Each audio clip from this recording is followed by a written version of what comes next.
Hello and welcome to a special edition of Forum for a Better Understanding.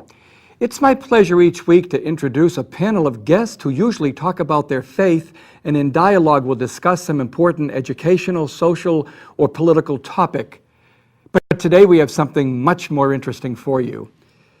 Born in the Punjab section of the subcontinent of India, Sikhism is now a worldwide faith, but an important part also of the California cultural tapestry. The Sikh religion and its cultural traditions are still, though, not known and understood well by most of us. We'd like to change that today. Courtesy of KVIE, the public television station in Sacramento, we are going to share with you now a documentary capturing Sikh social, family, spiritual, economic, and work life. We'll witness a Sunday service at a gurdwara, a temple, a wedding service, the tying of the turban, and a popular game of kabaddi. The Diocese of Fresno is very proud of our connection with our local Sikh community. They have been on many forum programs in the past and were here at Bishop's funeral in December. Enjoy now meeting the Sikhs and learning more about the third largest monotheistic faith in the world.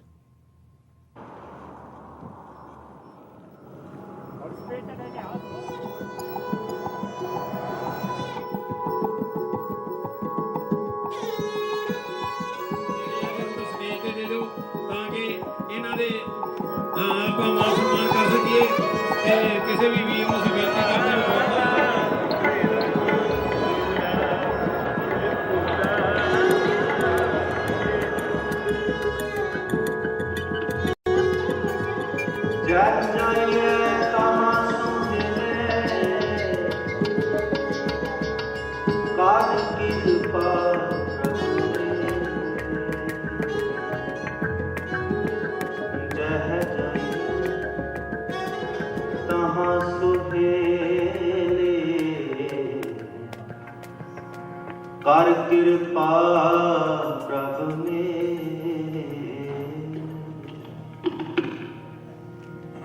ਪ੍ਰਭ JIO ਤੂੰ ਮੇਰੋ ਸਾਹਿਬ ਦਾ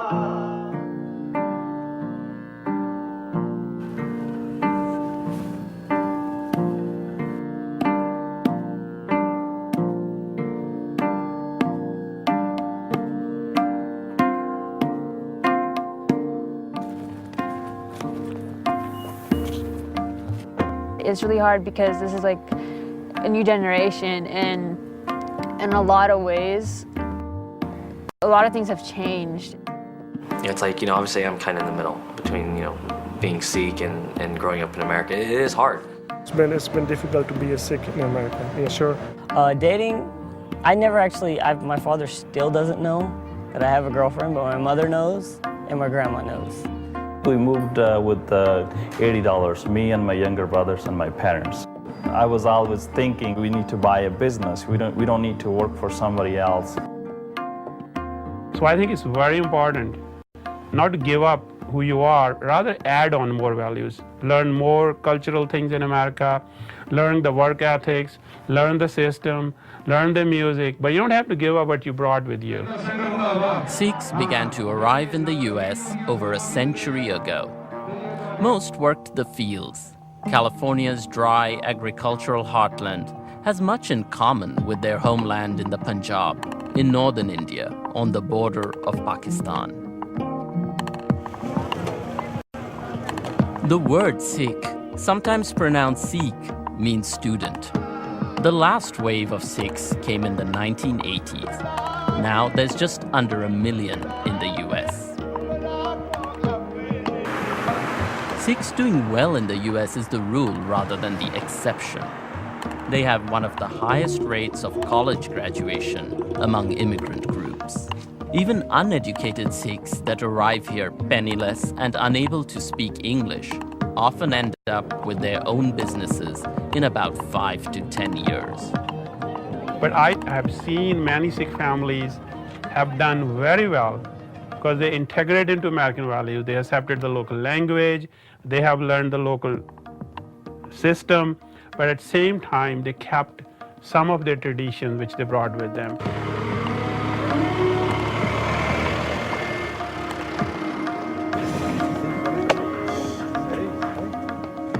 Most start by doing manual labor. My name is Kulwant Singh Joel, and I live in Yuba City. Back in India, in Punjab, most Sikhs are farmers. They love the land, they love farming.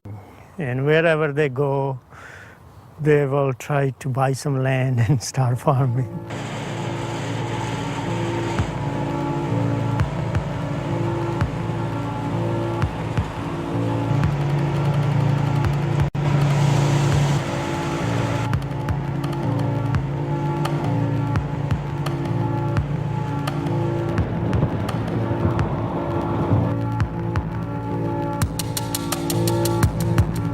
My name is Paul, and our family is originally from India.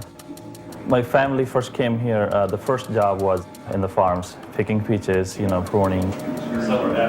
I believe we made around $30, all four of us, me, my brother, and my parents, yeah. You can save $40,000, $50,000. I don't think it's hard to save over 4 or 5 years and start your own business.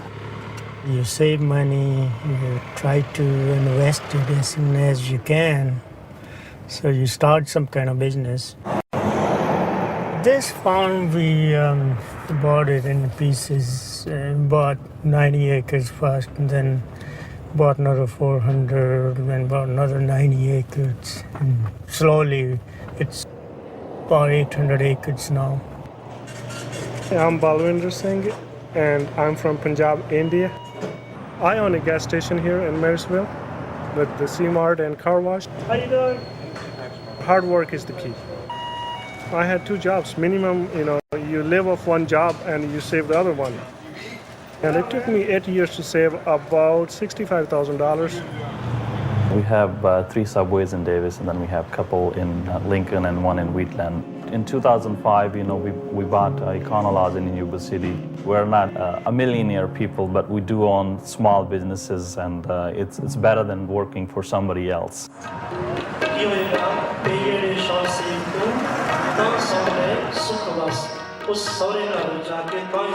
The philosophy of the constitution of this country is very much in tune to the philosophy of the Sikhism.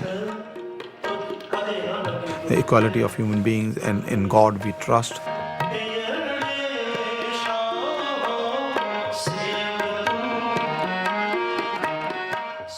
The 3 tenets of Sikh religion are to work hard, sincerely, and to worship,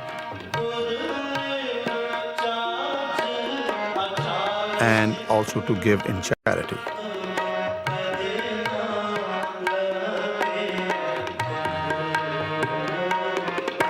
Guru Nanak is the first Sikh Guru. He is called the founder of Sikhism, and he was born in 1469. And Sikhism means actually learning. It's always learning for higher knowledge. Sikhs treat their holy book, known as the Guru Granth Sahib, like a living being, keeping the flies off it by day and putting it to bed at night. We have to show our utmost respect to Guru Granth Sahib Ji. It is the word in the book that we are supposed to consider as our Guru. Sikhism does not believe that they are the superior ones. They respect every other religion, because every other human being who believes in different religions come from the same God as the Sikhs have come from. So that is one reason that Sikhs don't believe in conversion. And we are supposed to respect every other religion, and every other human beings are equal. The reason they are equal is because there is only one God, and everybody has come from that one God.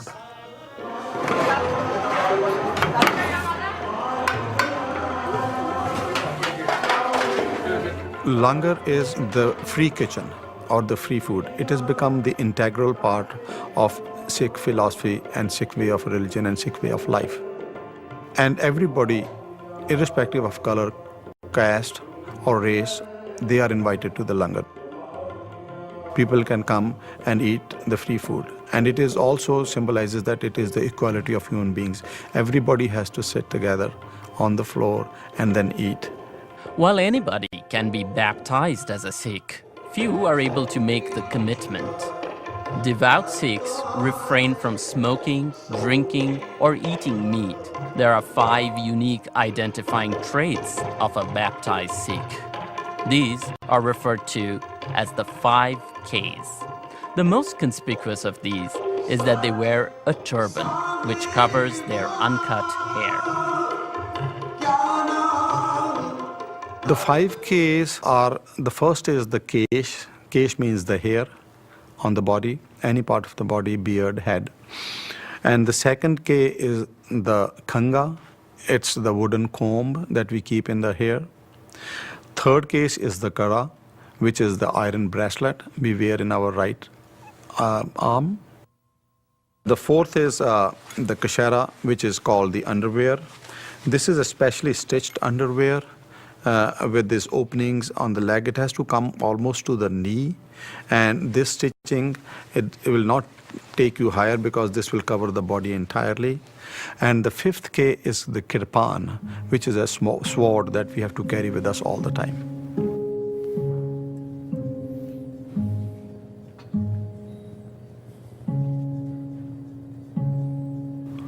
Guru Hargobind Sahib. He is the one who started the concept of Miri and Piri. That means a soldier and as well as a saint. One is how do you live your life in the world, and the second is how to live your life in tune with the God. But to be a saint, you have to protect your saintliness, and to protect your saintliness, you have to be a soldier.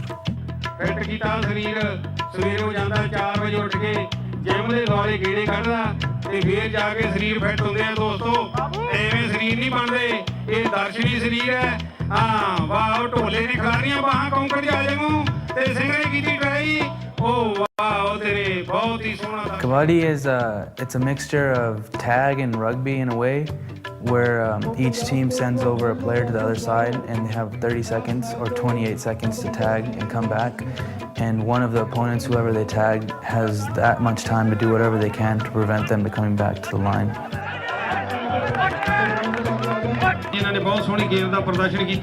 My uncle actually used to play kabaddi, and so I used to go and watch a few of the tournaments, and he should come try it. Participating in it really keeps me close to my culture. You grew up and you were asked a lot of different questions because people weren't really familiar with, and I looked really different because I had a turban. When I actually cut my hair, it felt like, it's almost sad to say, but it kind of opened me up a little bit. Whereas just the way people reacted to me, and it made me a lot less shy.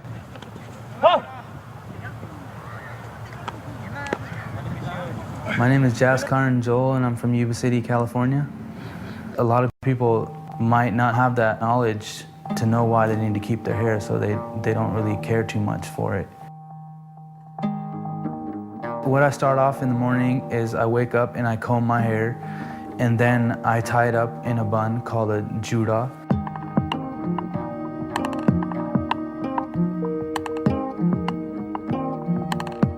In front of the mirror, I adjust it and wrap it around my head. And at the end, I use a pin to tuck in my hair from the back, like a metal rod. It's called a baj. I actually don't tie my turban traditionally like one should. Like the actual bigger version of it is called with a nok, like pointy from the front. I tie it round. The reason I haven't cut my hair and I continue to have my hair is because I feel proud. It makes me proud because I know that our gurus made a religion of Sikhism and they set guidelines, and I know that I'm following them the best I can, and I'm representing my religion.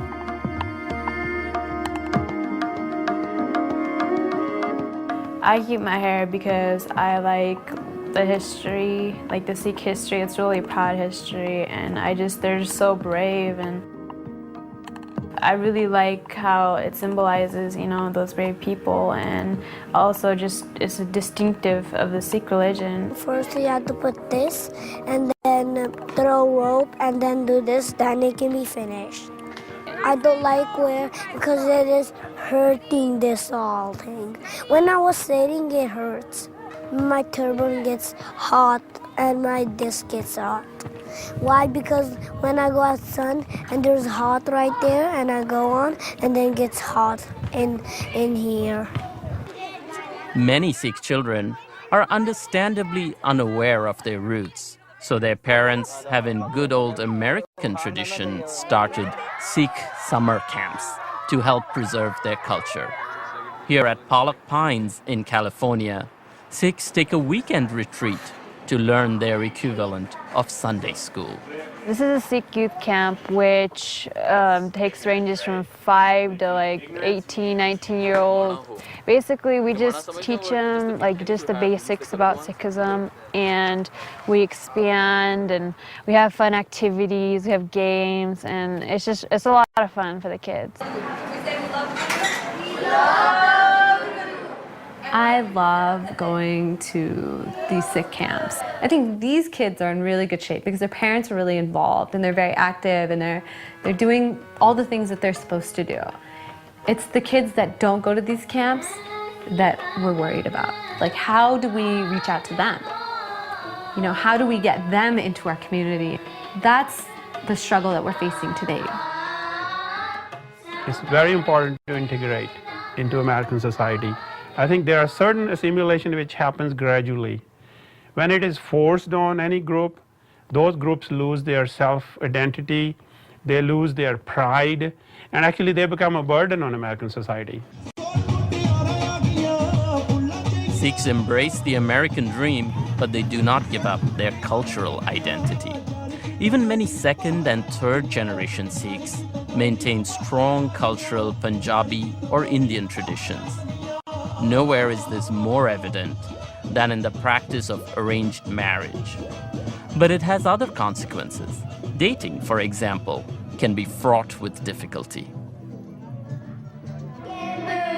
She can do the pom-pom, she can do the twist. Most of all, she can kiss, kiss, kiss with her red hot lips. Oh, we're not really allowed to date. It's really hard because this is like a new generation, and in a lot of ways, like a lot of things have changed. It's hard to explain to our parents because it's like kind of traditional, you know. And I mean, their way is not bad, you know. Their way is totally sound, like the way that they believe. It's different here, you know.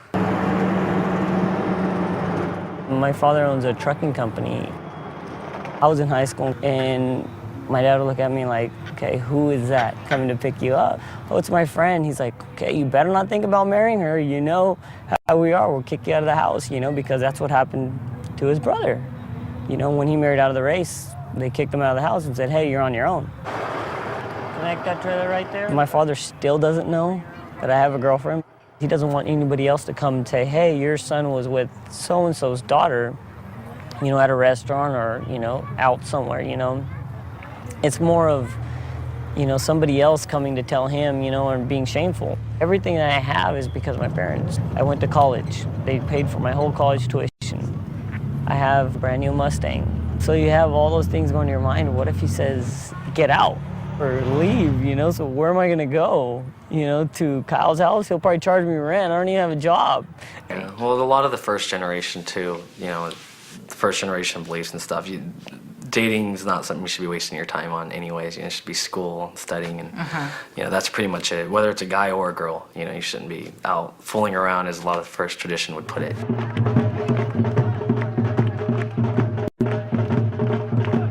We got married about 6 weeks ago in Sacramento. We actually met at a bar. He calls it a lounge. I call it a bar. I don't know why you want to say lounge. I would call it a whirlwind romance, actually. And I do find that a lot of like family members that are more traditional really respect the fact that we have a love marriage, but we were very traditional about it. It's like, you know, after the month that we were together, we decided, you know, this is it, and we're going to make it public and official. So a lot of them do respect it, but I don't think it was really expected. In our culture, it's extremely serious, like coming together, the families, and you don't really smile and make expressions. Typically, you just kind of more sad, if anything. While the Sikh religion opposes the caste system, Sikhs, like most Indians, have a difficult time leaving it completely behind. Every single job in India, it was divided into a caste system. You're just born into it. If you were a Jat, you're a farmer. And it still goes on today, you know, and my parents, they feel like I'd rather marry outside the race than marry somebody below my caste. In the Sikh religion, you're not actually supposed to acknowledge the caste. We're not from the same caste, but yeah, technically you're not supposed to acknowledge it. My queen is nice. The new generation doesn't care, but the older generation, they still care about that, yeah. In which I'm pretty sure, you know, I mean, another 10, 15 years, it's not going to be an issue at all. Yeah, with the way things are, the way things are going, it's not going to be a problem. But yeah, the old generation, they still care. But people still talk, and people will always talk. People will talk. I mean, it's a community. People need something to talk about. Despite Western misgivings, many Sikhs claim that arranged marriages can be every bit as successful as so-called love marriages. Arranged marriage back in the day in India was totally different. It's getting more modern over here now. What it was then is you wouldn't even see the bride or groom until the day of the wedding, so it was like totally arranged. But now it's more of like the same thing as like MySpace or like Match.com. Like it's more of like the parents finding somebody that might be acceptable. Historically, there were arranged marriages, and you didn't really know who your husband was when you met him. You just trust your family so much that you get married, and then you can see who your husband is. Parents have a vested interest in the marriage process because in many cases, they will end up living with their children. It's traditional for the daughter to go and live with the groom's family. So when you're marrying, I'm not just marrying this person, you're marrying the whole family. You are becoming, especially for a girl, it's very important to know the family background I'll be living in. And we do live in extended family, and I respect that. So it's very important how are you accepted in that family. I think love, it just grows after you get married more and more. Like for him, I have more love and compassion for him. And when you get married, it's just a commitment. In the Indian tradition, then there's abundance of love. When I met her, there was something I said, this love is going to last forever. Mom, are you going to make the food? Yeah, I'll do that.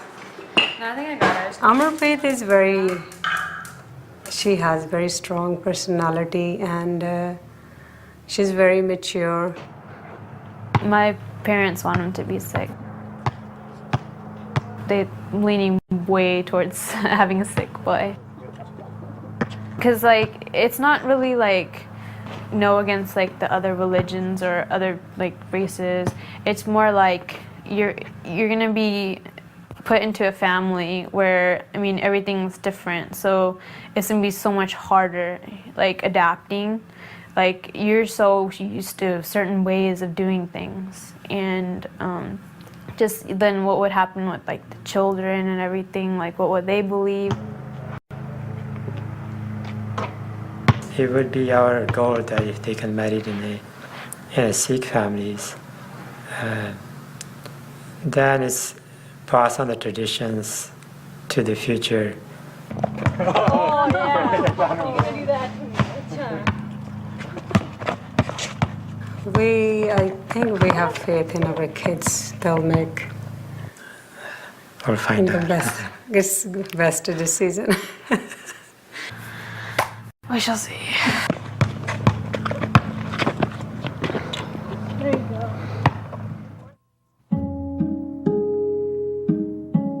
Traditionally, Sikhs have kept a low profile in the United States, but since 9/11, the community has been the target of hate crimes. I think after 9/11, although it was such a tragedy which hurt all of us, but I think it hurt Sikhs in two ways. You know, obviously as Americans, our country was attacked, and then we were misunderstood for something we have nothing to do with. So the people they were watching on television with turbans have nothing in common with us. But unfortunately, 99% of the turban-wearing Americans are Sikhs.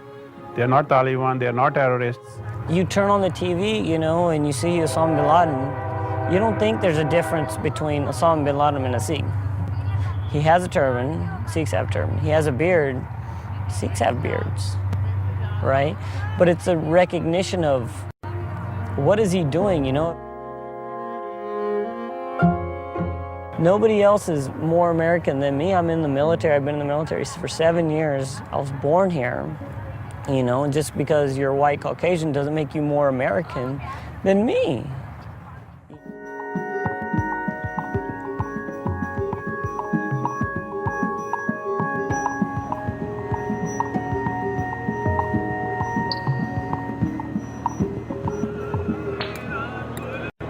Now the community is reaching out to their fellow Americans in an effort to educate people about their culture and heritage. People from all over the U.S. come to Yuba City, California, to watch and participate in the Nagar Kirtan, known as the Sikh Parade, the largest gathering of Sikh Americans in the country.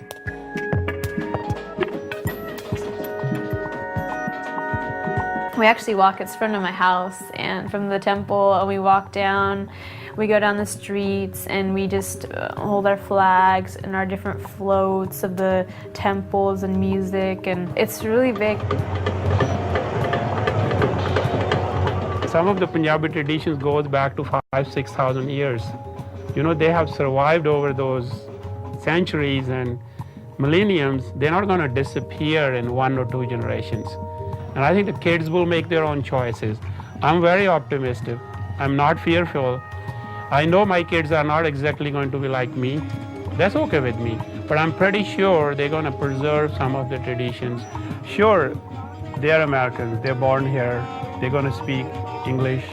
They're going to follow certain American traditions. And the culture is a dynamic process. So I feel, being a Sikh in America, I feel myself as proud. And that's what I teach and let other younger people to know that, you know, that if you have a faith in your religion and you stick to those principles and you wear the kakars and you follow the teachings of the gurus, you know, you will be respected and you will feel proud of being a Sikh here in America or anywhere else for that matter in the world.